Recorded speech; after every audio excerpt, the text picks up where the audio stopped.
The federal ಕರ್ನಾಟಕದ ವಿಶೇಷ ಕಾರ್ಯಕ್ರಮಕ್ಕೆ ಸ್ವಾಗತ. ನಾನು ಅನಿಲ್ ಬಾಸು. ಸತತವಾಗಿ 8ನೇ ಬಜೆಟ್ ಅನ್ನ ಕೇಂದ್ರ ವಿತ್ತ ಸಚಿವರಾಗಿರುವಂತಹ ನಿರ್ಮಲಾ ಸೀತಾರಾಮನ್ ಅವರು ಇವತ್ತು ಮಂಡನೆಯನ್ನ ಮಾಡಿದ್ದಾರೆ. ಯಾವೆಲ್ಲ ಕ್ಷೇತ್ರಗಳಿಗೆ ಏನು ಕೊಟ್ಟಿದ್ದಾರೆ, ಜೊತೆಗೆ ತೆರಿಗೆ ಸೇರಿದಂತೆ ಈ ಬಜೆಟ್ ನ ಒಂದು ಗಾತ್ರ, ಈ ಎಲ್ಲ ವಿಚಾರಗಳ ಕುರಿತಂತೆ ನಾವು ಚರ್ಚೆ ಮಾಡೋಣ. ಈಗಾಗಲೇ ರಾಜಕೀಯ ಪಕ್ಷಗಳ ನಾಯಕರು ಅವರು ಕೆಲವು ಮಂದಿ ತಮ್ಮ ಪಕ್ಷದ ಪರವಾಗಿ ಹೇಳಿಕೆ ಕೊಟ್ಟರೆ, ಕೆಲವೊಂದಿಷ್ಟು ಮಂದಿ ವಿರೋಧಿಸಿ ಹೇಳಿಕೆಯನ್ನ ಕೊಟ್ಟಿದ್ದಾರೆ. ಆದ್ರೆ ಇಲ್ಲಿ ರಾಜಕೀಯೇತರವಾಗಿ ನಾವು ಒಂದು ಚರ್ಚೆಯನ್ನ ಮಾಡೋಣ. ನಿಜವಾಗ್ಲೂ ಜನರಿಗೆ ಸಿಕ್ಕಿದ್ದೇನು, ಏನು ಸಿಗಬೇಕಾಗಿತ್ತು, ಈ ಎಲ್ಲ ವಿಚಾರಗಳ ಕುರಿತಂತೆ ನಮ್ಮೊಂದಿಗೆ ಮಾತನಾಡೋದಕ್ಕೆ ದ ಫೆಡರಲ್ ನ ಬಿಸ್ನೆಸ್ ಹೆಡ್ ಆಗಿರುವಂತಹ ಗಿರಿಪ್ರಕಾಶ್ ಸರ್ ಇದ್ದಾರೆ. ಗಿರಿಪ್ರಕಾಶ್ ಸರ್, ನಿಮಗೆ ಕಾರ್ಯಕ್ರಮಕ್ಕೆ ಸ್ವಾಗತ. ಅದೇ ರೀತಿಯಾಗಿ FKCCI ನ ಮಾಜಿ ಅಧ್ಯಕ್ಷರಾಗಿರುವಂತಹ ಜಾಕೋಬ್ ಕ್ರಾಸ್ಟಾ ಇದ್ದಾರೆ. ಸರ್, ಕಾರ್ಯಕ್ರಮಕ್ಕೆ ನಿಮಗೂ ಕೂಡ ಸ್ವಾಗತ. ನಮಸ್ಕಾರ ಸರ್. ಮೊದಲಿಗೆ ನಾನು ಗಿರಿಪ್ರಸಾದ್ ಸರ್ ಅವ್ರನ್ನ ಕೇಳೋದಾದ್ರೆ, ಈ ಒಂದು ಬಜೆಟ್ ಕುರಿತಂತೆ ತಮ್ಮ ಮೊದಲ ಅಭಿಪ್ರಾಯ ಏನ್ ಕೇಳಬಹುದು ಸರ್? ಇದು ನೋಡಿ, 2-3 ಇಂಪಾರ್ಟೆಂಟ್ ಫೀಚರ್ಸ್ ಅಂತಾರಲ್ಲ, ಅದನ್ನು ನೋಡ್ಬೋದು. ಇವಾಗ ಏನು ಮಾಡಿದ್ದಾರೆ ಅಂದರೆ, ಬಹಳ ಅಂದರೆ ಮೋದಿ ಗವರ್ಮೆಂಟ್ 2014 ಪವರ್ ಬಂದಾಗಿಂದ ಇಷ್ಟುವರೆಗೂ ಏನು ಮಿಡಲ್ ಕ್ಲಾಸ್ಗೆ ಅಷ್ಟೇನು ರಿಲೀಫ್ ಸಿಕ್ಕಿರಲಿಲ್ಲ. ಅದೊಂದು ಬಹಳ ಅವರು ಮಿಡಲ್ ಕ್ಲಾಸ್ಗೆ ಅದೊಂದು ಒಂಥರ ನೋವಾಗಿತ್ತು. ಯಾಕೆಂದರೆ ನಾವು ನಿಮ್ಗೇನೆ ಓಟ್ ಕೊಡೋದು, ಆದರೆ ನೀವು ನೀವು ಸರಿಯಾಗಿ ಏನು ಇನ್ಕಮ್ ಟ್ಯಾಕ್ಸ್ ರಿಲೀಫ್ ಕೊಡಲ್ಲ ಅಂತ.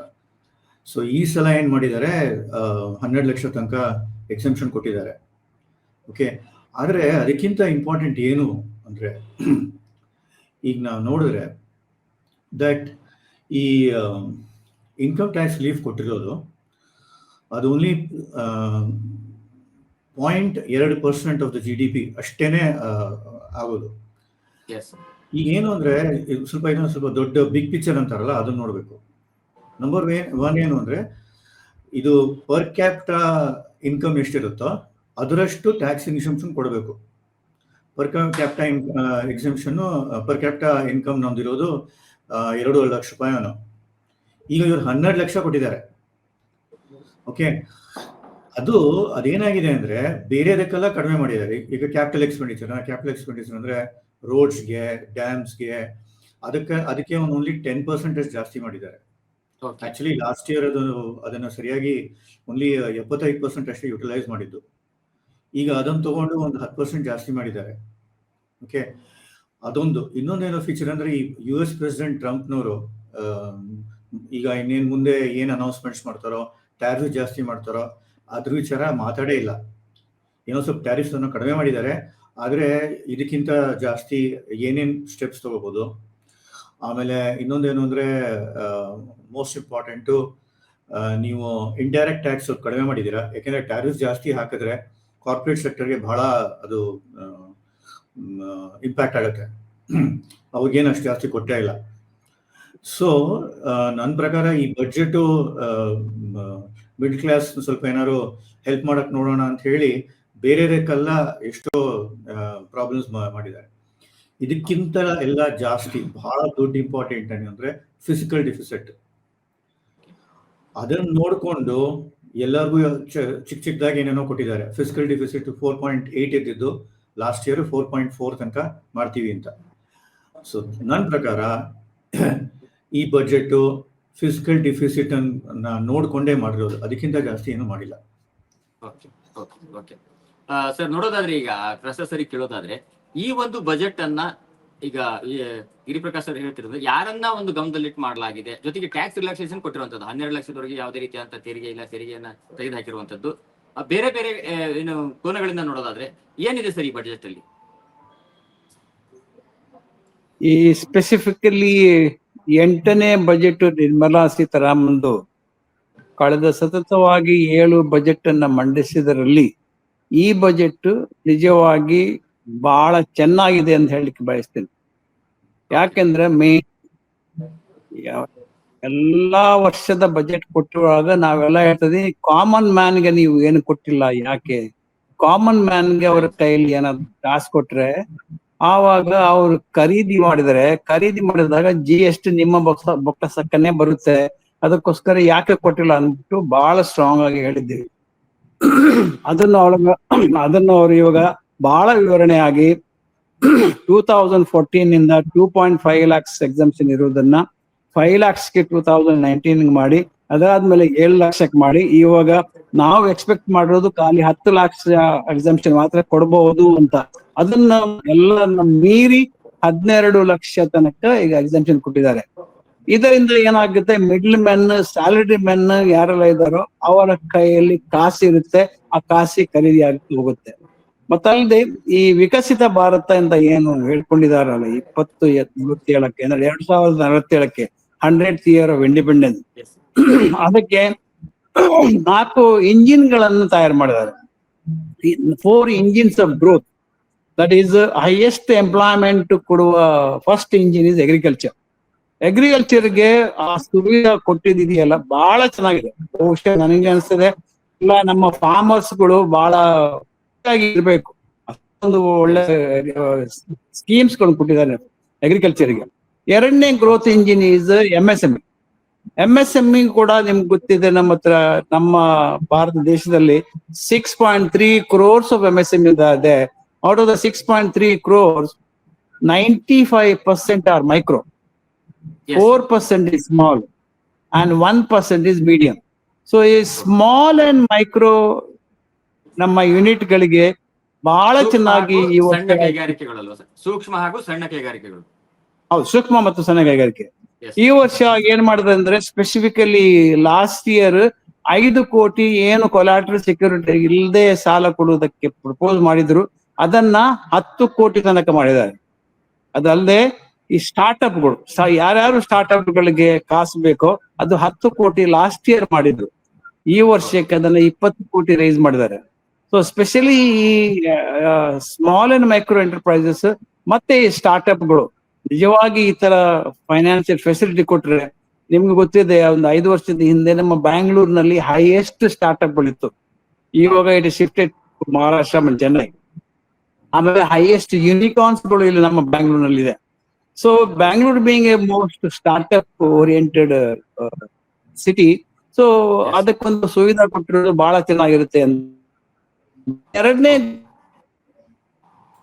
ಸೆಕ್ಟರ್ ಅಲ್ಲಿ ಅವರು ಇನ್ವೆಸ್ಟ್ಮೆಂಟ್ ಮಾಡಿಸ್ಬಿಟ್ಟು ಯಾವ ರೀತಿ ಇನ್ವೆಸ್ಟ್ಮೆಂಟ್ ಮಾಡಿದ್ರೆ ಏನಾಗುತ್ತೆ ಅಂದ್ಬಿಟ್ಟು ಬಹಳ ಚೆನ್ನಾಗಿ ಎಕ್ಸ್ಪ್ಲೈನ್ ಮಾಡಿಕೊಟ್ಟಿದ್ದಾರೆ. So that's also really very good. And the 4th engine is the export. ಇಷ್ಟು ದಿವಸ ಎಕ್ಸ್ಪೋರ್ಟ್ಗೆ ಯಾವೆಲ್ಲ ಸುವಿಧಾ ಇದೆ ಅಂತ ಹೇಳ್ಬಿಟ್ಟು ಏನು ಹೇಳಿರಲಿಲ್ಲ. ಆದ್ರೆ ಈ ಬಜೆಟ್ ನಲ್ಲಿ ಚೆನ್ನಾಗಿ ಸುವಿಧಾಗಳು ಕೊಟ್ಟಿದ್ದಾರೆ, ಎಕ್ಸ್ಪೋರ್ಟ್ಗೆ ಬೆನಿಫಿಟ್ಸ್ ಕೂಡ ಕೊಟ್ಟಿದ್ದಾರೆ. ನಿಜವಾಗಿ ಪ್ರಶಂಸೆ ಕೊಡುವ ಒಂದು ವಿಚಾರ ಇದೆ ಅಂತ ಹೇಳಲಿಕ್ಕೆ ಬಯಸ್ತೇನೆ. Yes sir. ಗಿರಿಪ್ರಕಾಶ್ ಸರ್, ಏನಂತ ಹೇಳಿದ್ರೆ ಕೊಟ್ಟಿರುವಂತಹ ಟ್ಯಾಕ್ಸ್ ರಿಲ್ಯಾಕ್ಸೇಷನ್ ಜೊತೆಗೆ ಆರೋಗ್ಯ ಕ್ಷೇತ್ರಕ್ಕೆ ಬರೋದಾದ್ರೆ 201 ಕ್ಯಾನ್ಸರ್ ಆಸ್ಪತ್ರೆಗಳನ್ನು ಮಾಡ್ತಿರುವಂತದ್ದು, ಜೊತೆಗೆ ಆ ಔಷಧಿಗಳ ಮೇಲೆ ಇರುವಂತಹ ತೆರಿಗೆಯನ್ನು ತೆಗೆದಿರುವಂತದ್ದು, ಇದ್ರ ಬಗ್ಗೆ ಏನ್ ಹೇಳ್ತೀರಿ? ಇದು ಒಳ್ಳೆ ಮೆಷರ್ ತಗೊಂಡಿದ್ದಾರೆ. ಇದು ಬಹಳ ವರ್ಷದಿಂದ ತಗೋಬೇಕಾಯ್ತು, ಈಗ ತಗೊಂಡಿರೋದು ಬಹಳ ಒಳ್ಳೇದು. ಇದರಿಂದ ಇವ್ರು ಬೇಸಿಕ್ಲಿ ಏನ್ ಮಾಡ್ತಾ ಇದ್ದಾರೆ ಇದರಿಂದ ಅಂದ್ರೆ, ಈ ಮೆಡಿಕಲ್ ಬೆನಿಫಿಟ್ ಜಾಸ್ತಿ ಜನಕ್ಕೆ ಹೋದ್ರೆ ಅದರಿಂದ ಎಷ್ಟೋ ಜನಕ್ಕೆ ಅದು ಬೆನಿಫಿಟ್ ಆಗತ್ತೆ ಅಂತ. ಅಂಡ್ ಇದೊಂದು ಈ ಪಾಲಿಸಿ ಮೋದಿ ಗವರ್ಮೆಂಟ್ ಅದನ್ನ ಹೆಂಗ್ ನೋಡ್ತಾ ಇದೆ ಅಂದ್ರೆ, ಈ ಲೋ ಇನ್ಕಮ್ ಗ್ರೂಪ್ನವರು, ಓಕೆ, ಪೂರ್ನವರು, ಅವ್ರಿಗೆ ಸ್ವಲ್ಪ ಹೆಲ್ಪ್ ಆಗತ್ತೆ ಅಂತ ಹೇಳ್ಬಿಟ್ಟು ಆ ಟಾರ್ಗೆಟ್ ಇಟ್ಕೊಂಡು ಇದೆಲ್ಲ ಮಾಡ್ತಾ ಇರೋದು. Okay, and one of the good features of this budget ಏನು ಅಂದ್ರೆ, ಈ ಇಂಥ ಮೆಷರ್ಸ್ ಗಿಗ್ ವರ್ಕರ್ಸ್ಗೆ, ಇವ್ರು ಹೇಳಿದ್ರಲ್ಲ ಗಿಗ್ ವರ್ಕರ್ಸ್ಗೆ, MSME ಆಮೇಲೆ ಈ ಮೆಡಿಕಲ್ ಫೆಸಿಲಿಟಿ, ಇದೆಲ್ಲ ಬಹಳ ಒಳ್ಳೇದು. ಆದ್ರೆ ನನ್ನ ಪ್ರಕಾರ ಏನು ಅಂದ್ರೆ, ಮೊದಲು ಎಷ್ಟೋ ಅನೌನ್ಸ್ಮೆಂಟ್ಸ್ ಮಾಡ್ತಾ ಇದ್ರು, ಫೈನಲಿ ಅದು ಜನಗಳಿಗೆ ತಲುಪಬೇಕು, ಅದು ಆಗ್ತಾ ಇಲ್ಲ. ಅದು ಯಾಕೆ ಆಗ್ತಿಲ್ಲ ಅಂತ ಅದನ್ನ ಇವರು ಯೋಚನೆ ಮಾಡಿ ಅದನ್ನ ಅವರು ಸರಿಯಾಗಿ ಅದನ್ನ ಟೈಟನ್ ಮಾಡಿದ್ರೆ, ಎಷ್ಟೋ ಸ್ಕೀಮ್ಸು ಎಷ್ಟೋ ಗವರ್ಮೆಂಟ್ಗಳು ಬಹಳ ಅನೌನ್ಸ್ ಮಾಡುತ್ತೆ, ಆದರೆ ಅದು ಕಾಮನ್ ಮ್ಯಾನ್ಗೆ ರೀಚ್ ಆಗಲ್ಲ. ಅದು ಬಹಳ ಇಂಪಾರ್ಟೆಂಟ್. ಈಗ ಮನ್ರೇಗಾಗೆ ಕೊಡ್ತಾ ಇದ್ರು, ಅದರಲ್ಲಿ ಕೂಡ ಕಡಿತ ಮಾಡಿದ್ದಾರೆ ಅಂತ ಮಾಹಿತಿ ಇದೆ. ಮನ್ರೇಗಾ ಯೋಜನೆಗೆ ಹೆಚ್ಚು ಹಣವನ್ನ ಕೊಡೋದ್ರಿಂದ ಜನರಿಗೆ ತಲುಪ್ತದೆ ಮತ್ತು ಅಭಿವೃದ್ಧಿ ಆಗಕ್ಕೆ ಸಾಧ್ಯ ಅಂತ ಮಾತಿದೆ ಸರ್. ಏನ್ ಹೇಳ್ತೀರಿ ಸರ್ ಇದಕ್ಕೆ? ಕೃಷಾ ಸರ್ ತಾವು ಮನ್ರೇಗದ್ದು ಕಮ್ಮಿ ಆಗಿದೆ ಅಂತ ಹೇಳೋದಕ್ಕಿಂತ ಎಂಪ್ಲಾಯ್ಮೆಂಟ್ ಜನರೇಷನ್ ಎಲ್ಲಿ ಆಗ್ತಾ ಇದೆಯೋ ಅಲ್ಲಿಗೆ ಆದ್ಯತೆ ಕೊಟ್ಟಿದ್ದಾರೆ. MNREGA is employment scheme. ಅದು ಅಂದ್ರೆ 100 ಜನಕ್ಕೆ 100 ರೂಪಾಯಿ ಕೊಟ್ಟು ಅದನ್ನ 250 ಮಾಡಿದ್ದಾರೆ. ಬಟ್ ಅದ್ರಲ್ಲಿ ಬಹಳ ಮಿಸ್ಯೂಸ್ ಆಗ್ತಾ ಇತ್ತು. ಓಕೆ ಸರಿಯಾಗಿ ಅಕೌಂಟ್ ಬರ್ತಾ ಇಲ್ಲ, ಬೇನಾಮಿ ಅಕೌಂಟ್ ಹಾಕ್ಸ್ಬಿಟ್ಟು ಬಹಳ ಮಿಸ್ಯೂಸ್ ಆಗ್ತಾ ಇತ್ತು. ಅದನ್ನ ಏನು ಮುಟ್ಲಿಲ್ಲ, ಏನು ಮಾಡಿಲ್ಲ. NREGA it will continue. ಆ ತರ ನೋಡಿದ್ರೆ ಬಜೆಟ್ ನಲ್ಲಿ ನಿಮ್ಗೆ ಆಲ್ ಎಜುಕೇಶನ್ ಸೆಕ್ಟರ್ಗೆ, ಡಿಫೆನ್ಸ್ ಸೆಕ್ಟರ್ಗೆ, ಇನ್ಫ್ರಾಸ್ಟ್ರಕ್ಚರ್ಗೆ ಏನು ಹೇಳಲೇ ಇಲ್ಲ. ಓಕೆ ಹಾಗಾದ್ರೆ ಅವ್ರಿಗೆ ಬಜೆಟ್ ಅಲಾಟ್ಮೆಂಟ್ ಇಲ್ವಾ? ಹಾ ಈಗ for example entry budget capex ನಲ್ಲಿ 1,11,1100 1,00,000 crore ಅಲಾಟ್ಮೆಂಟ್ ಮಾಡಿದ್ರು ಇಂಟ್ರಿ ಬಜೆಟ್ ಅಲ್ಲಿ. ಅದೇ ರಿಪೀಟ್ ಮಾಡಿ ಜುಲೈನಲ್ಲಿ ಫೈನಲ್ ಬಜೆಟ್ ಮಾಡಿದಾಗ ಜುಲೈ 24 ನಲ್ಲಿ ಅಷ್ಟೇ ಮಾಡಿದ್ರು. 11,11,11 ಕೆಪೆಕ್ಸ್ ಅಂತ ಹೇಳ್ಬಿಟ್ಟಿದ್ರು. 9.6 lakh crores for defence, 5 lakh crores for education ಅಂತ ಎಲ್ಲ ಅಲಾಟ್ಮೆಂಟ್ ಮಾಡಿದ್ರು. ಈ ಸರ್ತಿ ಏನು ಹೇಳಿರಲ್ಲ ಅಂದ್ರೆ ಯಾಕಂದ್ರೆ ಅಲಾಟ್ಮೆಂಟ್ ಈ ಸೆಕ್ಟರ್ ಗಳಿಗೆ ಕೊಟ್ಟಿಲ್ವೋ ಅದು ತಪ್ಪಲ್ಲ. ಮೇಬಿ ಎಲೆಕ್ಷನ್ ನಲ್ಲಿ ಹಾಕೊಟ್ಟಿದ್ದಾರೆ. ಅಂದ್ರೆ ಲಾಸ್ಟ್ ಇಯರ್ ಬಜೆಟ್ ಮಾಡಿದಾಗ ಅದು 2 ಗಂಟೆ 56 ನಿಮಿಷ ಅಪೋಸ್ ಮಾಡಿದ್ರು. ಒಂದ್ಸರಿ ಕೂತ್ಕೊಂಡು ಸುಸ್ತಾಗ್ಬಿಟ್ಟು 2-3 ಸತಿ ನೀರು ಕುಡಿದ್ಬಿಟ್ಟು ಬಜೆಟ್ ಪ್ರೊನೌನ್ಸ್ ಮಾಡಿದ್ರು. ಆದ್ರೆ ಈ ವರ್ಷ 1 hour 20 minutes ಅಲ್ಲಿ ಫಿನಿಶ್ ಮಾಡ್ಬಿಟ್ಟಿಲ್ಲ. ಹೌದು, 76 ನಿಮಿಷಗಳಲ್ಲಿ ಈ ವಾರದ She has cut down all that and the process of that's like ease of business. So she has done ease of business in announcing the budget also. Yes, sir. Viswas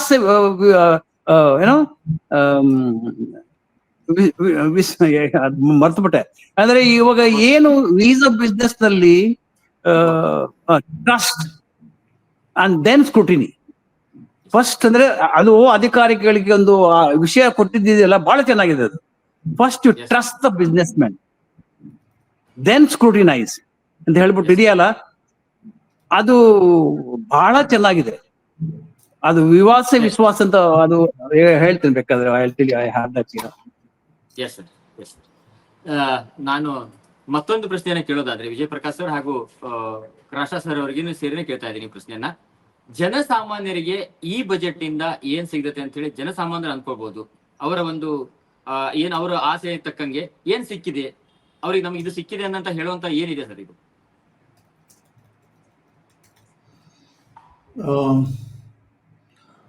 common ಮ್ಯಾನ್ಗೆ ಅದೇ relief, income tax relief 12 lakh ರೂಪಾಯಿ ಅಂತ ಕೊಟ್ಟಿದ್ದಾರೆ. ಆದ್ರೆ ಇದೆಲ್ಲ fine print ನೋಡ್ಬೇಕು, ಅದು ಹೆಂಗೆ exactly ಎಷ್ಟು ಎಕ್ಸಂಪ್ಷನ್ ಸಿಗುತ್ತೆ ಅಂತ. ಅವರು ಆಕ್ಚುಲಿ ಬಜೆಟ್ ಹೇಳ್ತಾ ಇರುವಾಗ ಅವರೊಂದು ಎಕ್ಸಾಂಪಲ್ಸ್ ಕೊಟ್ಟರು. ಆ ಎಕ್ಸಾಂಪಲ್ಸ್ ಕೊಡುವಾಗ ಅಷ್ಟು ಕ್ಲಾರಿಟಿ ಇರಲಿಲ್ಲ. ಒಂದ್ ಕಡೆ ಹೇಳ್ತಾರೆ 12 ಲಕ್ಷ ರೂಪಾಯಿ ಎಷ್ಟು ಯಾರು ಇನ್ಕಮ್ ಬರುತ್ತೋ ಫುಲ್ ಎಕ್ಸಂಪ್ಷನ್ ಅಂತ ಹೇಳಿದ್ರು. ಆಮೇಲೆ 80,000 ರೂಪಾಯಿ ಅಷ್ಟು ಎಕ್ಸಂಪ್ಷನ್ ಸಿಗುತ್ತೆ ಅಂದ್ರು. ಆಮೇಲೆ ಟ್ಯಾಕ್ಸ್ ಸ್ಲ್ಯಾಬ್ಸ್ ಎಲ್ಲ ಹೇಳಿದ್ರು. ಅದನ್ನ ನಾವು ಸರಿಯಾಗಿ ಓದ್ಬಿಟ್ಟು ಅಂಡರ್ಸ್ಟ್ಯಾಂಡ್ ಮಾಡ್ಕೊಳ್ಬೇಕು ಎಷ್ಟು ಸಿಕ್ಕಿದೆ ಇಲ್ಲೋ ಅಂತ ಹೇಳ್ಬಿಟ್ಟು.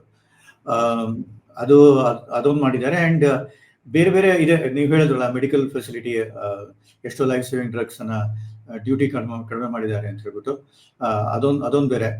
ಇದೇ ತರ ಮಾಡಿ ಗಿಗ್ ವರ್ಕರ್ಸ್ಗೆ, ಬ್ಲೂ ಕಾಲರ್ ವರ್ಕರ್ಸ್ ಅಂತಾರಲ್ಲ, ಅವ್ರಿಗೆ ಒಂದು ಏನಂತಾರೆ, ಅದಕ್ಕೆ ಒಂದು ಐಡೆಂಟಿಟಿ ಕಾರ್ಡ್ ಕೊಟ್ಟಿರೋದು. ಓಕೆ, ಆಮೇಲೆ ಅದು ನೋಡಿ, ಹಿಂದಿನ ವರ್ಷ ಅವ್ರಿಗೆ ಒಂದು ಇನ್ಶೂರೆನ್ಸ್ ಕವರ್ ಕೊಡ್ತೀನಿ ಅಂತ ಹೇಳಿದ್ರು. ಈಗ ಕೊಟ್ಟಿದ್ದಾರೆ ಎಲ್ಲ ಗೊತ್ತಿಲ್ಲ ನನಗೆ, ಅದನ್ನು ಸರಿಯಾಗಿ ಬಜೆಟ್ ಪೇಪರ್ಸ್ ಓದ್ಮೇಲೆ ಗೊತ್ತಾಗುತ್ತೆ. ಅದನ್ನ ಇಂಪ್ಲಿಮೆಂಟ್ ಮಾಡ್ತೀನಿ ಅಂದಿದ್ರು, ಮಾಡಿರ್ಲಿಲ್ಲ ಅದೊಂದು. ಆಮೇಲೆ MSMEಗೆ ಇವ್ರು ಹೇಳೋ ಪ್ರಕಾರ ಎಷ್ಟೋ ಎಕ್ಸಂಪ್ಷನ್ಸ್ ಕೊಟ್ಟಿದ್ದಾರೆ. ಆಮೇಲೆ ಒಂದು ಕ್ರೆಡಿಟ್ ಕಾರ್ಡ್ ಕೊಟ್ಟಿರೋದು 5 ಲಕ್ಷ ರೂಪಾಯಿ ಅಷ್ಟು, ಅದೆಲ್ಲ ಬಹಳ ಒಳ್ಳೇದು. ಆದ್ರೆ what are the main issues which MSMEs face, ಅದು ನಾವು ಇವರಿಂದ ಕೇಳಬೇಕು ಅಂತಿದ್ದೀನಿ. ಆ ಪ್ರಾಬ್ಲಮ್ಸ್ ಅನ್ನ ಇವರು ಅಡ್ರೆಸ್ ಮಾಡಿದಾರ, ಅದು ಬಹಳ ಇಂಪಾರ್ಟೆಂಟು. ಯಾಕೆಂದ್ರೆ ಈ GST ಬಂದಾಗಿಂದ MSMEನವ್ರಿಗೆ ಬಹಳ ಕಷ್ಟ ಆಗ್ತಾ ಇದೆ. ಓಕೆ, ಅಂಡ್ ಅದನ್ನ ಓಪನ್ ಮಾಡೋದು ಮತ್ತೆ ಕ್ಲೋಸ್ ಮಾಡೋದು ಕಂಪನೀಸು, ಅದು ಬಹಳ ಕಷ್ಟ ಆಗ್ತಿದೆ. ಅದು ನಮ್ಮ ಗೆಸ್ಟ್ ಅದನ್ನ ಸ್ವಲ್ಪ ವಿವರವಾಗಿ ಹೇಳಿದ್ರೆ ನಮಗೂ ಗೊತ್ತಾಗುತ್ತೆ. ತೆರಿಗೆ ಕಾನೂನಿನಲ್ಲೇ ತಿದ್ದುಪಡಿ ತರ್ತಾರೆ, ಅದನ್ನ ಕಡಿಮೆ ಮಾಡ್ತೇವೆ ಅಂತ ಹೇಳಿಕೆಯನ್ನ ಬಜೆಟ್ ನಲ್ಲಿ ಓದಿರುವಂತದ್ದು. ಕೃಷ್ಣ ಸರ್, ಇದಕ್ಕೆ ಏನ್ ಹೇಳ್ತೀರಾ? ಗಿರಿಪ್ರಕಾಶ್ ಸರ್ ಅವ್ರು ಕೇಳಿದ್ದಕ್ಕೆ. ಅಲ್ಲ, ತೆರಿಗೆ ಅಂದ್ರೆ 2 ತರ ತೆರಿಗೆ ಇದೆ. ಒಂದು income tax, there is direct tax. ಎರಡನೇದು indirect tax, that is customs and GST. ಈಗ ಡೈರೆಕ್ಟ್ ಟ್ಯಾಕ್ಸ್ ನಲ್ಲಿ ಇವಾಗ 12 lakhs ಎಕ್ಸಂಪ್ಷನ್ ಕೊಟ್ಟಿರೋದು, ಆಮೇಲೆ ಅವ್ರು ಗಿರಿಧರ್ ಹೇಳಿದ್ರು ಅದು ಕೆಲವು 80,000 ತನಕ ಆಗಿದೆ. ಅಂದ್ರೆ 12,80,000 ತನಕ ಅಂದ್ರೆ ಆ ಎಕ್ಸಂಪ್ಷನ್ ಇದೆ. ಓಕೆ ಆ ಎಕ್ಸಂಪ್ಷನ್ ಇಟ್ಟದ್ದು ಅದಕ್ಕೋಸ್ಕರ 12 lakhs ತನಕ ಇಲ್ಲ. ಆಮೇಲೆ ಬಾಕಿದ್ದು 1 ಲಕ್ಷ ತನಕ ಇಷ್ಟು, 2 ಲಕ್ಷ ತನಕ ಇಷ್ಟು ಅಂತ ಹೇಳ್ಬಿಟ್ಟು 25 ಲಕ್ಷ ತನಕ ಇಷ್ಟು ಅಂತ ಹೇಳ್ಕೊಂಡು ಟ್ಯಾಬ್ಯುಲೇಷನ್ ಕೊಟ್ಟಿದಾರಲ್ಲ, ಅದು ನಿಮಗೆ ನೆನಪಿರೋ ಪ್ರಕಾರ new scheme and old scheme ಅಂತ ಇತ್ತು last year income tax. Yes so ಅಲ್ಲಿ ಈ ಯಾರ್ಯಾರು ಎಲ್ಲ ಈ ಓಲ್ಡ್ ಸ್ಕೀಮ್ ಮೇಂಟೈನ್ ಮಾಡಿದಾರಲ್ಲ ಅವರಿಗೆ ಅದು ಅನ್ವಯ ಆಗುತ್ತೆ. ಈ ಹೊಸ ಸ್ಕೀಮ್ ಯಾರು ಅನ್ವಯ ಮಾಡಿದ್ರಲ್ಲ ಅವರಿಗೆ ಇವಾಗ ಈ 12 lakhs 12.8 ತನಕ ಸ್ಯಾಲರಿ ಕೊಟ್ರೆ ಅವ್ರಿಗೆ ಎಕ್ಸಾಮ್ಸ್ ಇರುತ್ತೆ. ಯಾಕಂದ್ರೆ 80,000 ಈಸ್ ಸ್ಟ್ಯಾಂಡರ್ಡ್ ಡಿಡಕ್ಷನ್. ಅದಕ್ಕೋಸ್ಕರ ಈ 12.8 ತನಕ ಸ್ಯಾಲರಿ ತಗೊಂಡ್ರೆ ನಿಮ್ಗೆ ಸ್ಟ್ಯಾಂಡರ್ಡ್ ಡಿಡಕ್ಷನ್ ಮಾಡಿದ್ರೆ 12 lakhs ತನಕ ಎಕ್ಸಾಮ್ಷನ್ ಇಲ್ಲ, ಆಮೇಲೆ ಇನ್ಕಮ್ ಟ್ಯಾಕ್ಸ್ ಇಲ್ಲ. That is the IT. And as far as common ಮ್ಯಾನ್ಗೆ ಜಸ್ಟ್ ಅಬ್ಸರ್ವ್, ಈಗ ಅಗ್ರಿಕಲ್ಚರ್ ನಲ್ಲಿ ಅಷ್ಟೊಂದು ಸುವಿಧಾಗಳು ಕೊಟ್ಟಿದ್ದಾರೆ. ಅಗ್ರಿಕಲ್ಚರ್ ಜನರಲಿ ಇರೋದು ಯಾರು? Common man. ಹೌದು ಆಮೇಲೆ ಸ್ಪೆಷಲಿ ಮತ್ತೆ ಇನ್ನೊಂದು ಕಾಮನ್ ಮ್ಯಾನ್ ಇರೋದು ಬಿಸ್ನೆಸ್ ನಲ್ಲಿ ಕೂಡ ನೋಡಿ, ಅವನಿಗೆ 5 ಕೋಟಿ ತನಕ ನೀವು ಕೊಲಾಟ್ರಲ್ ಸೆಕ್ಯೂರಿಟಿ ಕೊಡುವ ಅವಶ್ಯಕತೆನೇ ಇಲ್ಲ. ಅಥವಾ ಏನಾದ್ರು ಸ್ಟಾರ್ಟ್ಅಪ್ ಮಾಡೋದಾದ್ರೆ 10 ಕೋಟಿಯಿಂದ ಸ್ಟಾರ್ಟ್ಅಪ್ ಇರೋದನ್ನ 20 ಕೋಟಿ ತನಕ ಏನೋ ಇನ್ಕ್ರೀಸ್ ಮಾಡಿದ್ದಾರೆ. ಸೊ ಈ ತರ ನೋಡಿದ್ರೆ ಈಗ ಎಲೆಕ್ಟ್ರಿಕ್ ವೆಹಿಕಲ್ಸ್ ಆಗ್ಲಿ ಅಥವಾ ಈ ಲೈಫ್ ಸೇವಿಂಗ್ ಡ್ರಗ್ಸ್ ಆಗ್ಲಿ ಎಕ್ಸಂಪ್ಷನ್ ಮಾಡಿರೋದು, ಪ್ಲಸ್ ಎಲೆಕ್ಟ್ರಿಕಲ್ ವೆಹಿಕಲ್ ಮತ್ತೆ ಎಲೆಕ್ಟ್ರಾನಿಕ್ಸ್ ಅನ್ನ ಕಸ್ಟಮ್ ಕಮ್ಮಿ ಮಾಡ್ಬಿಟ್ಟು ಆತ್ಮನಿರ್ಭರ ಪ್ರಕಾರ ಮ್ಯಾನುಫ್ಯಾಕ್ಚರಿಂಗ್ ಇಲ್ಲೇ ಮಾಡೋದಕ್ಕೆ ಸುವಿಧಾ ಕೊಟ್ಟಿದಾರಲ್ಲ. ಸೊ ಇದೆಲ್ಲ ಒಳ್ಳೆಯ ಸಾಧನೆಗಳು. ಸೊ ನನಗನ್ಸ್ತಾ ಇದೆ ಇದು 8ನೇ ಬಜೆಟ್ ನಿರ್ಮಲಾ ಸೀತಾರಾಮನ್ ಬಹಳ ಚೆನ್ನಾಗಿದೆ.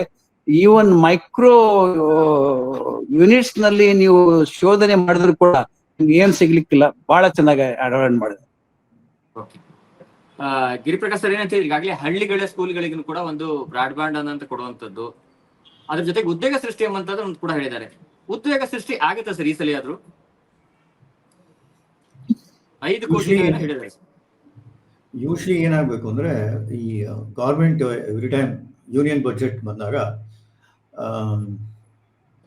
ಬಾಯನ್ಸಿ ಅಂತ ಒಂದಿರುತ್ತೆ. ಬಾಯನ್ಸಿ ಅಂದ್ರೆ ಏನು? ನಾನು ಒಂದು ರೋಡ್ ಕಟ್ಟಿಸ್ತೀನಿ, ಆ ಕಟ್ಟಿಸಿದ್ರೆ ಜನಗಳು ಒಂದ್ ಕಡೆಯಿಂದ ಪಾಯಿಂಟ್ ಎ ಇಂದ ಪಾಯಿಂಟ್ ಬಿಗೆ ಒಂದು ರೋಡ್ ಕಟ್ಟಿಸ್ತೀನಿ, ಅದೇನಾಗುತ್ತೆ, ಜನಗಳು ಅದನ್ನು ಉಪಯೋಗಿಸ್ತಾರೆ, ಅದರಿಂದ ಎಕನಾಮಿಕ್ ಆಕ್ಟಿವಿಟಿ ಜಾಸ್ತಿ ಆಗುತ್ತೆ, ಅದರಿಂದ ಟ್ಯಾಕ್ಸ್ ಕಲೆಕ್ಷನ್ ಜಾಸ್ತಿ ಆಗುತ್ತೆ. ಅದಕ್ಕೆ ಬಾಯನ್ಸಿ ಅಂತ ಹೇಳೋದು. ಇದರಿಂದಾನೇ ಗವರ್ಮೆಂಟ್ ದುಡ್ಡು ಮಾಡೋದು. ಎಕನಾಮಿಕ್ ಆಕ್ಟಿವಿಟಿನ ಪ್ರಮೋಟ್ ಮಾಡಿದಾಗ ಇದರಿಂದಾನೇ ಅವ್ರಿಗೆ ಟ್ಯಾಕ್ಸ್ ಜಾಸ್ತಿ ಬರುತ್ತೆ, ಹೋಲ್ ಕನ್ಸಂಪ್ಷನ್ ಜಾಸ್ತಿ ಆಗುತ್ತೆ. ಅದೆಲ್ಲ ನೀವು ಇದನ್ನ ನೋಡಿದ್ರೆ ನೋಡಿ, GDP 5.4% ಇತ್ತು ಲಾಸ್ಟ್ ಕ್ವಾರ್ಟರ್, ಆದ್ರೂ ಏನೋ 6.5 ಅಂತ ಹೇಳಿದ್ದಾರೆ. ಆದ್ರೆ ನಮ್ ಪಾಪ್ಯುಲೇಷನ್ಗೆ 1.3 ಬಿಲಿಯನ್ ಪಾಪ್ಯುಲೇಷನ್ಗೆ ನಮ್ದು GDP ಗ್ರೋತ್ 8 to 9% ಇರಬೇಕು. ಆಗ್ಲೇನೆ ಈ 5 ಟ್ರಿಲಿಯನ್ ಎಕಾನಮಿ ತನಕ ಹೋಗ್ಬೋದು ನಾವು. ಅದು 5 ಟ್ರಿಲಿಯನ್ ಎಕಾನಮಿ ಎಲ್ಲೋಯ್ತು? ಅದನ್ನ ಇವರು ಮಾತಾಡೇ ಇಲ್ಲ ಬಜೆಟ್ ಅಲ್ಲಿ. ನೀವು ಇಲ್ಲ ಸರ್, ಅದು ಬಜೆಟ್ ನಲ್ಲಿ ಹಾಕ್ಲಿಕ್ಕೆ ಆಗಲ್ಲ ಅದು. ಯಾಕಂದ್ರೆ ಇದು ಗ್ಲೋಬಲ್ ಸಿನಾರಿಯೋ. ಆತರ ನೋಡಿದ್ರೆ ನಮ್ಮ ಇವಾಗ ನಾವು are in the 5th position in the whole globe. ಈಗ ಬಾಕಿ ದೇಶದ GDP ನೋಡಿದ್ರೆ, ಈಗ ಟೇಕ್ ಫಾರ್ ಎಕ್ಸಾಂಪಲ್ ಚೈನಾದಲ್ಲಿ ಕೂಡ 140 crores ಇದ್ದಾರೆ, ನಮ್ಮಲ್ಲಿ ಕೂಡ 140 crores ಪಾಪ್ಯುಲೇಷನ್ ಇದೆ. ಅವರು GDP growth earlier 10 years back 13% GDP growth ಇತ್ತು. ಅದಕ್ಕೋಸ್ಕರ they have increase up to $19 trillion economy. So we are still, this $4 trillion economy, which is the 5th position, now going to 3rd position by crossing $5 trillion economy. Whereas this 6.2% of GDP is the highest in the whole country. USA is growing just 2.2% growth. Of course, their turnover is very high. But the economy is $29 trillion economy. Whereas China is say $19 trillion economy and we have only $4 trillion. So that 6.2% of GDP of $29 trillion economy, of that of 1.22% of GDP growth is ನಮಗಿಂತ ಜಾಸ್ತಿ ಆಗುತ್ತದೆ, ಅದು ಬೇರೆ ಸಂಗತಿ. ಆದರೆ when you say GDP per se, we are the highest GDP growth country. Okay ಯಾಕಂದ್ರೆ ಬೇಕಿದ್ ಬಾಕಿ ದೇಶ ನೋಡಿದ್ರೆ ಯುರೋಪಿಯನ್ ಕಂಟ್ರಿ UK 0.4%, ಜರ್ಮನಿ ಹೌದು ಜರ್ಮನಿ 2.8%, ಜಪಾನ್ 2.2%. ಸೊ 2.2 2.4 ಕಿಂತ ಜಾಸ್ತಿ ಯಾವ ದೇಶ ಕೂಡ ಇಲ್ಲ. ನಮ್ದು 6.2. Okay, all is happen. ಯಾಕೆ? ಪರದೇಶಿನಲ್ಲಿ ಎಕ್ಸ್ಪೋರ್ಟ್ಗೆ ನಾವು ಜಾಸ್ತಿ ಆಗ್ತಾ ಇಲ್ಲ, ಅವ್ರದ್ದು GDP ಕಮ್ಮಿ ಆಗೋದ್ರಿಂದ ಆ ಟ್ರಾನ್ಸಾಕ್ಷನ್ ಆಗ್ತಾ ಇಲ್ಲ ಅಂತ. ಆದ್ರೆ moving forward all this facility will give you say 7.8% GDP guarantee ಅದು, okay which will give a double figure of GDP. ಹೇಳಿ ಸರ್. ಎಸ್ ಅಂದ್ರೆ GDP ಇಂದ ಅಭಿವೃದ್ಧಿಗೆ ಏನಾದ್ರೂ ಅಷ್ಟೊಂದು ಮಹತ್ವ ಕೊಡಂತ ಅಗತ್ಯ ಇಲ್ಲ ಅಂತ ಹೇಳ್ತೀರಾ? ಇಲ್ಲ, ಹಂಗಲ್ಲ. ಲೋವರ್ ಬೇಸ್ ಇದ್ರೆ ಹೈಯರ್ GDP ಇರಬೇಕು, ಹೈಯರ್ ಬೇಸ್ ಇದ್ರೆ ಕಡಿಮೆ GDP ಇದ್ರೂ ಪರವಾಗಿಲ್ಲ. UK, ಜರ್ಮನಿ ಎಲ್ಲ ಅದಕ್ಕೆ ಅವರು ಎಕಾನಮಿ ಸ್ವಲ್ಪ ಕಡಿಮೆ ಇದಾದ್ರೂ ಪರವಾಗಿಲ್ಲ. ಸಮಟೈಮ್ಸ್ ಏನಾಗಿದೆ ಅಂದ್ರೆ ಎಕಾನಮಿ ಓವರ್ ಹೀಟ್ ಆದಾಗ GDP ಕಡಿಮೆ ಮಾಡಲೇಬೇಕಾಗತ್ತೆ. ನಮ್ಮ ಇಂಡಿಯಾ ಆ ಪೊಸಿಷನ್ ಇಲ್ಲ.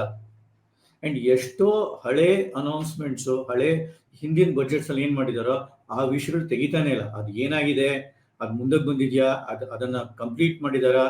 ಸ್ಮಾರ್ಟ್ ಸಿಟಿ ಪ್ರಾಜೆಕ್ಟ್ ಅಂತ ಹೇಳಿದ್ರು.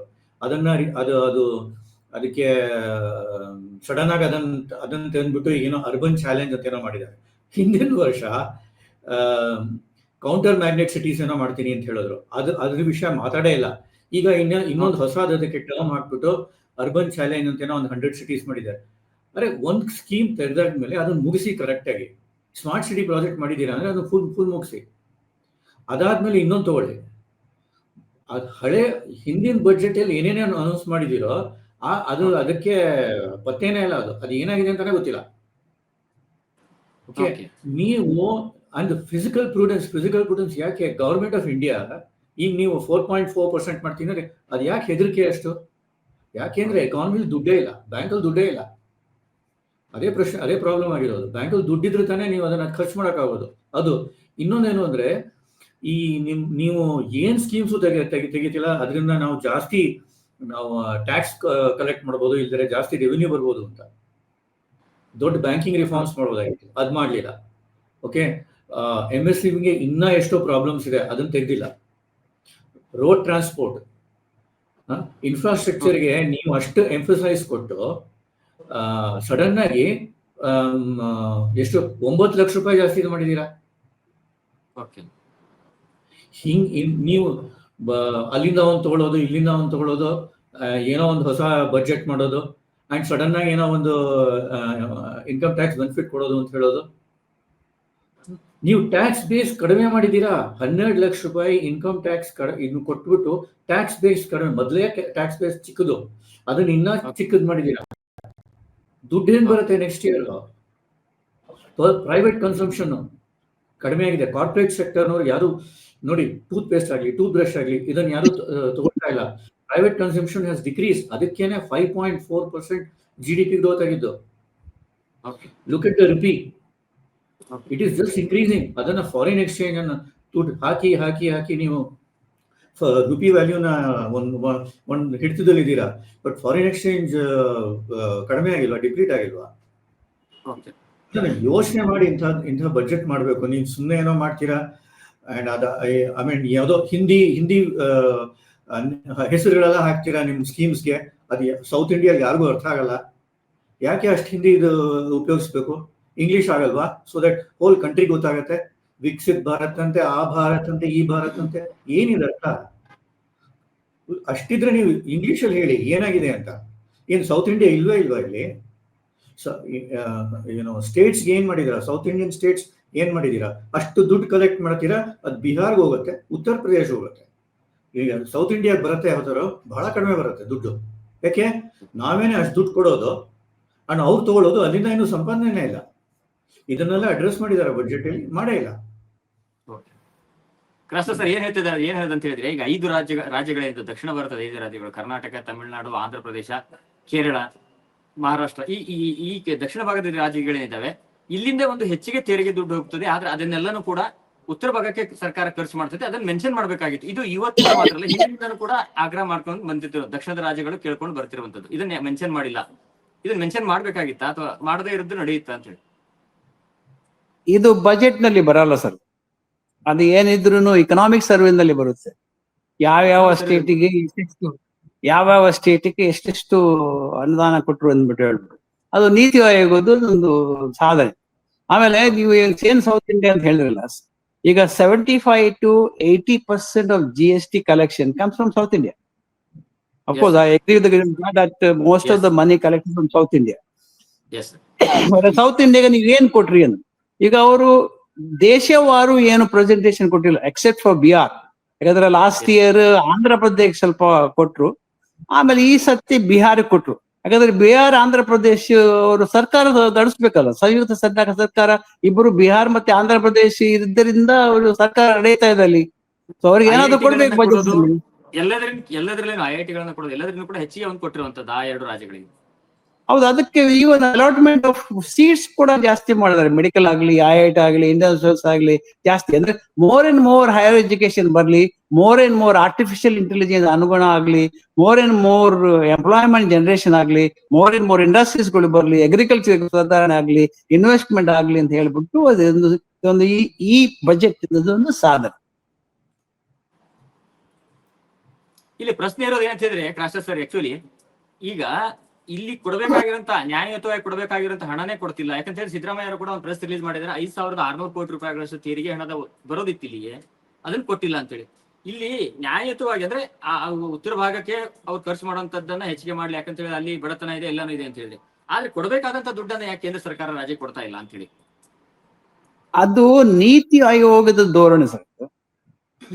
ಪಂಚವಾರ್ಷಿಕ ಯೋಜನೆಯಲ್ಲಿ ನೀತಿ ಆಯೋಗ ಏನ್ ತಯಾರು ಮಾಡುತ್ತೋ ಡಿಪೆಂಡಿಂಗ್ ಆನ್ ದ ಪಾಪ್ಯುಲೇಷನ್. ಇವಾಗ Bihar is the highest populated country. ಅದಕ್ಕೋಸ್ಕರ ನೋಡಿ 80 ಜನ MP-ಗಳು ರೆಪ್ರೆಸೆಂಟ್ ಮಾಡ್ತಾ ಇದಾರೆ ಬಿಹಾರಿಂದ. ಸೊ ಇಲ್ಲಿ Karnataka been the second highest GST pair. So ಅದಕ್ಕೋಸ್ಕರ ಹೈಯೆಸ್ಟ್ ಅನುದಾನ ಇಲ್ಲಿ ಬರ್ಬೇಕಂತ ಆ ಯೋಜನೆಯಲ್ಲಿ ಇಲ್ಲ. ಯಾಕಂದ್ರೆ ರಾಕ್ ಪೀಟರ್ ಪೇ ಪವರ್ ಅಂತ ಗಾದೆನೇ ಇದೆ. ಸೊ ಇವಾಗ ಬಾಕಿ ರಾಜ್ಯ ಬೆಳೆಯಬೇಕಾದ್ರೆ ಹೆಂಗೆ ಬೆಳೆಯುತ್ತೆ? ಅದಕ್ಕೆ ಇವಾಗ ನೋಡಿ ಜಮ್ಮು ಕಾಶ್ಮೀರದಲ್ಲಿ ಅಷ್ಟೊಂದು ಇನ್ವೆಸ್ಟ್ಮೆಂಟ್ ಯಾಕೆ ಬರ್ತಾ ಇದೆ? Because that is the most trouble state. Safeguard ಮಾಡ್ಬೇಕು ಅದನ್ನ ಅಂತ ಹೇಳ್ಬಿಟ್ಟು, ಅದಕ್ಕೆ ಹಾಗಾದ್ರೆ ಅಲ್ಲಿ ಇನ್ವೆಸ್ಟ್ಮೆಂಟ್ ಎಲ್ಲಿಂದ ಹೋಗುತ್ತೆ? ನಮ್ಮ ಕಡೆಯಿಂದನೇ ಹೋಗುತ್ತೆ ಅಲ್ಲಿಗೆ. ಸೊ ಇದು ಪೊಲಿಟಿಕಲ್ ಸ್ಟೇಟ್ಮೆಂಟ್, ಅದು ಈ ಬಜೆಟ್ಗೆ ಅನಿವಾರ್ಯ ಆಗಲ್ಲ.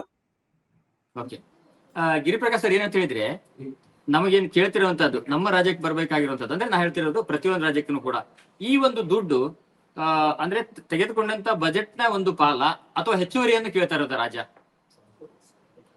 ಅಂದ್ರೆ ನಾವ್ ಇಷ್ಟು ಜಾಸ್ತಿ ಕೊಟ್ಟಿದ್ದೇವೆ ಅದಕ್ಕೆ ಕೊಡಿ ಅಂತ ಕೇಳ್ತಿರೋದಾ, ಅಥವಾ ನ್ಯಾಯಯುತವಾಗಿ ಏನ್ ಬರ್ಬೇಕಾಗಿತ್ತು ಪ್ರತಿಯೊಂದು ರಾಜ್ಯಕ್ಕೆ ಹಂಚಿಕೆ ಮಾಡಿದಾಗ ಆ ದುಡ್ಡು ಬರ್ಬೇಕಾಗಿದೆಯಾ? ನೋಡಿ, ಲಾಸ್ಟ್ ಇಯರ್ ಆಂಧ್ರ ಪ್ರದೇಶ ಕೊಟ್ರು, ಸರಿ, ಈ ಇಯರ್ ಬಿಹಾರ ಕೊಟ್ಟಿದ್ದಾರೆ. ಲಾಸ್ಟ್ ಇಯರ್ ಬಿಹಾರ್ಗೂ ಕೊಟ್ರು. ನನ್ನ ಪ್ರಕಾರ ಏನು ಅಂದ್ರೆ ಇದೆಲ್ಲ ಅನೌನ್ಸ್ ಮಾಡೋದು ಯೂನಿಯನ್ ಬಜೆಟ್ ಅಲ್ಲಿ ಅನೌನ್ಸ್ ಮಾಡಿದ್ದಾರೆ, ಎಕನಾಮಿಕ್ ಸರ್ವೆ ಮಾಡಿಲ್ಲ. ಇದೆಲ್ಲ ಯೂನಿಯನ್ ಬಜೆಟ್ ಅಲ್ಲೇ ಮಾಡಿದ್ದಾರೆ. ಇವರು ಹಿಂಗೆ ಮಾಡ್ಕೊಂಡು ಹೋದ್ರೆ ಸದರ್ನ್ ಸ್ಟೇಟ್ಸ್ ದುಡ್ಡು ಬರೋದು ಕಡಿಮೆ ಆಗುತ್ತೆ.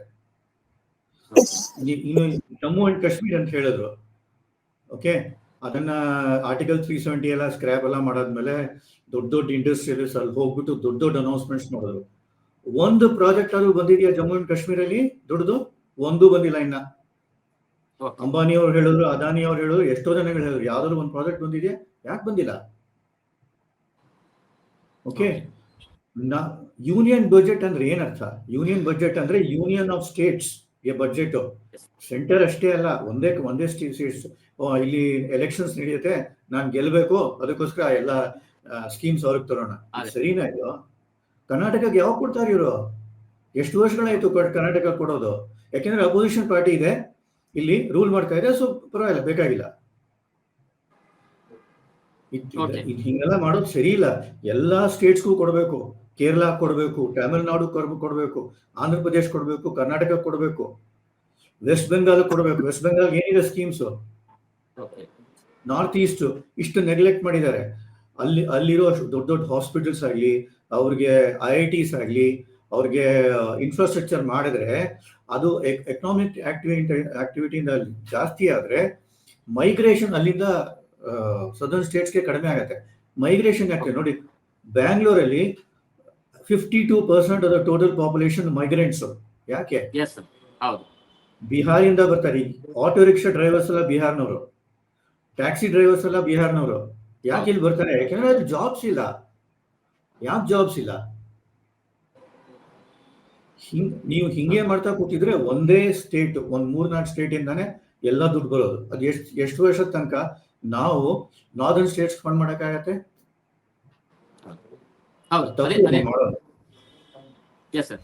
ಸರ್, ಈ ರೀತಿ ಮಾಡ್ತಾ ಹೋಗೋದ್ರಿಂದಾಗಿ ಫೆಡರಲ್ ಸಿಸ್ಟಮ್ ಮೇಲೆ, ನಮ್ಮ ದೇಶದ ಫೆಡರಲ್ ಸಿಸ್ಟಮ್ ಏನಿದೆ ಅದ್ರ ಮೇಲೆ ಒಂದು ಎಫೆಕ್ಟ್ ಆಗಲ್ವಾ ಅಂತ ಕೇಳ್ತಿರೋಂಥದ್ದು ನಮ್ಮ ಗಿರಿಪ್ರಕಾಶ್ ಸರ್. ಹಂಗೆಲ್ಲ ಈಗ ದೊಡ್ಡ ಅಣ್ಣ ಚಿಕ್ಕ ಅಣ್ಣಗೆ ಹೆಲ್ಪ್ ಮಾಡ್ಲೇಬೇಕಲ್ಲ. ಚಿಕ್ಕ ಅಣ್ಣ ದೊಡ್ಡ ಅಣ್ಣ ಆಗಬೇಕು. ನೀವ್ ಹೇಳ್ತಿರೋದು ಸರಿ ಇದೆ ಸರ್. ದೊಡ್ಡ ಅಣ್ಣ ಚಿಕ್ಕ ಅವನಿಗೆ ಅಂತ ಮಾಡ್ತಾ ಇರ್ತೀರಾ ನೀವು. ಒನ್ ಮೋರ್ ಎಕ್ಸಾಂಪಲ್, USA ಏನ್ ಕೊಡ್ತಾ ಇದೀಯೋ ಎಲ್ಲರಿಗೆ, ಇನ್ಕ್ಲೂಡಿಂಗ್ ಪಾಕಿಸ್ತಾನ್. ಆದ್ರೆ ಟ್ರಂಪ್ ಬಂದ ತಕ್ಷಣ ಎಲ್ಲ ಸ್ಟಾಪ್ ಮಾಡ್ಬಿಡು. ಯಾಕೆ? ಅಂದ್ರೆ the time will come to stop. ಈಗ ಫಾರ್ ಎಕ್ಸಾಂಪಲ್, ಈಗ ದಕ್ಷಿಣ ಭಾರತ ನಾರ್ತ್ ಭಾರತಕ್ಕೆ ಯಾಕೆ ಹೋಗ್ತಾ ಇದೆ ಅಂದ್ರೆ, there all poor and not developed states, especially north eastern countries and Jammu Kashmir. ಅಲ್ಲಿ ಡೆವಲಪ್ಮೆಂಟ್ ಮಾಡಿ ಇನ್ಫ್ರಾಸ್ಟ್ರಕ್ಚರ್ ಬೆಳೆಸಿ, ಆವಾಗ ಏನಾಗುತ್ತೆ, ಇನ್ವೆಸ್ಟ್ಮೆಂಟ್ ಬರುತ್ತೆ, ಎಂಪ್ಲಾಯ್ಮೆಂಟ್ ಜನರೇಟ್ ಆಗುತ್ತೆ, ಸ್ಟಾಪ್ ಆಗುತ್ತೆ. ಸೊ ದಾಟ್ ಯಾರು ಸ್ಟಾಪ್ ಮಾಡುದು? ನೀತಿ ಆಯೋಗ ಮಾಡುದು. ನೀತಿ ಆಯೋಗ ಅದಕ್ಕೆ ಪ್ಯಾರಾಮೀಟರ್ಸ್ ಇದೆ. ಪ್ಯಾರಾಮೀಟರ್ಸ್ ತಗೊಂಡ್ಬಿಟ್ಟು ಅವರು ಯಾವ ಯಾವ ಸ್ಟೇಟ್ಗೆ ಎಷ್ಟೆಷ್ಟು ಹೋಗ್ಬೇಕು ಅಂದ್ಬಿಟ್ಟು ಅವರು ಡಿಸೈಡ್ ಮಾಡ್ತಾರೆ. It is not a political move, it is a economical move for the development. Giriprakash sir, ಕೊನೆಯದಾಗಿ ಹೇಳೋದಾದ್ರೆ ಈ ಬಜೆಟ್ನ ಬಗ್ಗೆ ನಿಮ್ಮ ಕೊನೆಯ ಅಭಿಪ್ರಾಯ ಅಂದ್ರೆ ಹೇಳಿದ್ರೆ ಹೇಳ್ತಾ ಇದ್ದಾರೆ ಯೂನಿಯನ್ ಸಿಸ್ಟಮ್ ಅಲ್ಲಿ ಅದೇ ರೀತಿ ಆಗ್ತದೆ ಅಂತ ಕೃಷ್ಣ ಸರ್ ಹೇಳ್ತಿದ್ದಾರೆ. ಸರಿಯಾಗಿನೇ ಇದೆ ಬಜೆಟ್ ಅಂತ ಹೇಳ್ತಾ ಇದ್ದಾರೆ. ನೀವೇನ್ ಹೇಳ್ತೀರಾ ಕೊನೆಯದಾಗಿ ಹೇಳೋದಾದ್ರೆ? ನನ್ನ ಪ್ರಕಾರ ಏನು ಅಂದ್ರೆ, ನೋಡಿ, ಇದು ಲಾಸ್ಟ್ ಇಯರ್ ಗೆದ್ದು ಬಂದ್ರು. ಈ ಇಯರು ಇನ್ನ ಎಷ್ಟಿದೆ? ಇನ್ನ ಒಂದು 4 ವರ್ಷ ಇದೆ, 4.5 ವರ್ಷ ಇದೆ. ಸ್ವಲ್ಪ ಜಾಸ್ತಿ ಖರ್ಚು ಮಾಡ್ಬೋದಾಗಿತ್ತು, ಸ್ವಲ್ಪ ಡೆಟ್ ಜಾಸ್ತಿ ತಗೋಬೋದಾಗಿತ್ತು. ಯಾಕೆಂದ್ರೆ ಇನ್ 3 ವರ್ಷದಲ್ಲಿ ನೀವು ಅದನ್ನ ವಾಪಸ್ ತಗೊಂಡ್ಬರ್ಬೋದು. ಓಕೆ, ಅದರಿಂದ ಎಕಾನಮಿನೂ ಗ್ರೋ ಆಗ್ತಾ ಇತ್ತು. ಓಕೆ, ಇದೊಂದು ಬಹಳ ಒಳ್ಳೆ ಆಪರ್ಚುನಿಟಿ ಇತ್ತು. ಈ ಆಪರ್ಚುನಿಟಿನ ಬಿಟ್ಕೊಡ್ಬಾರ್ದಾಗಿತ್ತು. ಸೊ ನನ್ನ ಪ್ರಕಾರ ಇದು ಮಿಡಲ್ ಕ್ಲಾಸ್ಗೂ ಅಷ್ಟು ಜಾಸ್ತಿ ಬಂದಿಲ್ಲ, ಎಕಾನಮಿಗೂ ಅಷ್ಟು ಜಾಸ್ತಿ ಬಂದಿಲ್ಲ. ಇದು ಒಂದು ದೊಡ್ಡ ಒಂದು ಮೇಜರ್ ರಿಫಾರ್ಮ್ಸ್ ತರ್ಬೋದಾಗಿತ್ತು. ಅದನ್ನ ಈಗ ನನ್ನ ಪ್ರಕಾರ it's missed opportunity. Okay, yes sir. Krishna sir, ಏನ್ ಹೇಳ್ತೀರಾ ಇದಕ್ಕೆ? ಅಂದ್ರೆ ಈ ಒಂದು, ಯಾಕಂತ ಹೇಳಿದ್ರೆ ಚುನಾವಣೆ ಮುಗಿದಿದೆ, ಈ ಚುನಾವಣೆ ವರ್ಷ ಅಲ್ಲ, 2-3 ವರ್ಷ ಆರಾಮಾಗಿ ಒಂದು ಕೆಲಸವನ್ನು ಮಾಡಬಹುದು. ಕೆಲವೊಂದಿಷ್ಟು ಸವಾಲುಗಳನ್ನ ಕೂಡ ತೆಗೆದುಕೊಳ್ಳುವಂತ ಅಗತ್ಯತೆ ಇತ್ತು. ಯಾಕಂದ್ರೆ ಚುನಾವಣಾ ವರ್ಷ ಆದ್ರೆ ಜನಪ್ರಿಯ ಯೋಜನೆಗಳನ್ನ ಘೋಷಣೆ ಮಾಡೋದ್ರಲ್ಲಿ ಅದು ಒಂದು ಒತ್ತಡ ಇರ್ತದೆ ಸರ್ಕಾರದ ಮೇಲೆ, ಯಾವುದೇ ಸರ್ಕಾರ ಇದ್ರು ಕೂಡ. ಈಗ ಒಂದು ರಿಸ್ಕ್ ಅಥವಾ ಒತ್ತಡವನ್ನು ತೆಗೆದುಕೊಂಡು ಮಾಡುವಂತದ್ದಿತ್ತು, ಅದನ್ನ ಸರ್ಕಾರ ಮಾಡಿಲ್ಲ ಅಂತ ಹೇಳ್ತಾ ಇರುವಂತದ್ದು. ಅಲ್ಲ, ನಾವು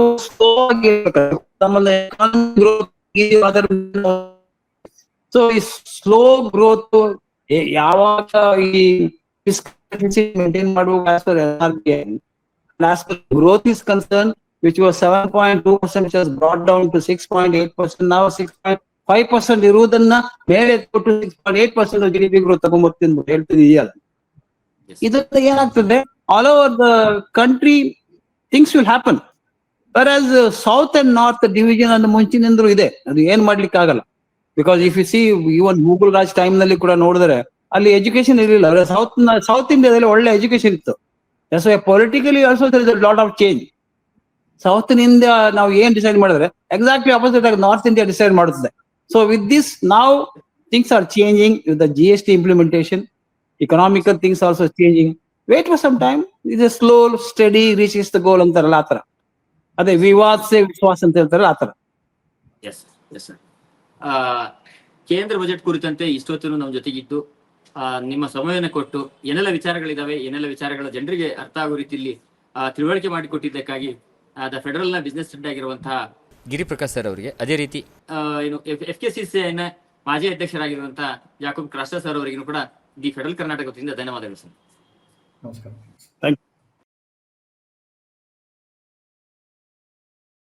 ಹೆಚ್ಚಿನ ಸುದ್ದಿ ಅಪ್ಡೇಟ್ಗೆ ಈಗಲೇ the federal Karnataka YouTube page ಅನ್ನು ಸಬ್ಸ್ಕ್ರೈಬ್ ಮಾಡಿ.